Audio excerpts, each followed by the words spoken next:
গদি একই থাকে এবং একজন আরেকজন ওই গদির জায়গায় আরেকজন বসে, তাতে খুব বেশি পার্থক্য হয় আমি মনে করি না। রাজনীতিবিদরা যা বলে আর যা করে তার মধ্যে সাধারণত ফাঁক থাকে, এটা আপনি আমি আমরা সকলেই জানি, এবং ফাঁক থাকে বলেই আমরা এই জিনিসটাকে ভিন্নভাবে দেখি, ভিন্ন দিকে নিতে চাই, নিয়ন্ত্রণটা রাখতে চাই। এটা ঠিক যে আমাদের এর আগে খুব খারাপ সরকার গেছে, বিভিন্ন সময় খারাপ সরকার গেছে, সরকার বদলানো হয়েছে, আমরা আন্দোলন করে অনেকের শ্রম দিয়ে অনেকের রক্ত দিয়ে এই সংগ্রামের সরকারের পরিবর্তন পেয়েছি। গদি একই থাকে এবং একজন আরেকজন ওই গদির জায়গায় আরেকজন বসে, তাতে খুব বেশি পার্থক্য হয় আমি মনে করি না। এবং আমি সত্যিই মনে করি যে কোনো রকমের নিয়ন্ত্রণ যদি না থাকে তাহলে ফেরেশতা ওখানে বসলে সেও অনিয়ম করবে। অনিয়ম করার সুযোগ যদি থাকে এবং আমি যদি জানি যে আমাকে নিয়ন্ত্রণ করার কোনো ব্যবস্থা নেই, তাহলে আমি কি করব সেটা পরিষ্কার। আমরা পুলিশ রাখি কেন, নিয়ন্ত্রণের ব্যবস্থা রাখি কেন?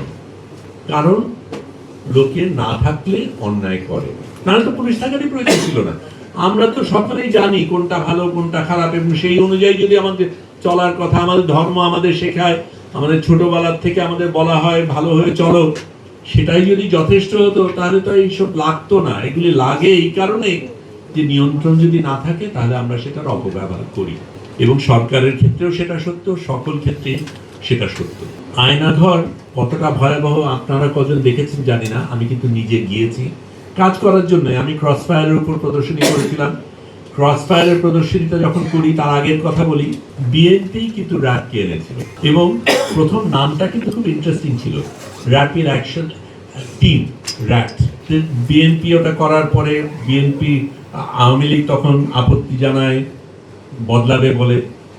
আওয়ামী লীগ যখন আসে তখন আরে বেশ ভালোই তো, এটা খামার নড়ায় লাভটা কি, তারা রাখলো। এবং 2009 সায়রা খাতুন নিজে বললেন এদেশে কোনো কালে ক্রসফায়ার হয়নি, ক্রসফায়ার কোনো জিনিসই নেই, গুমও নেই, এক সময় হয়তো বলবেন। তো যাই হোক, তখন বিএনপি আবার আপত্তি জানায়, প্রতিবাদ করে, অভ্যুত্থান হয়।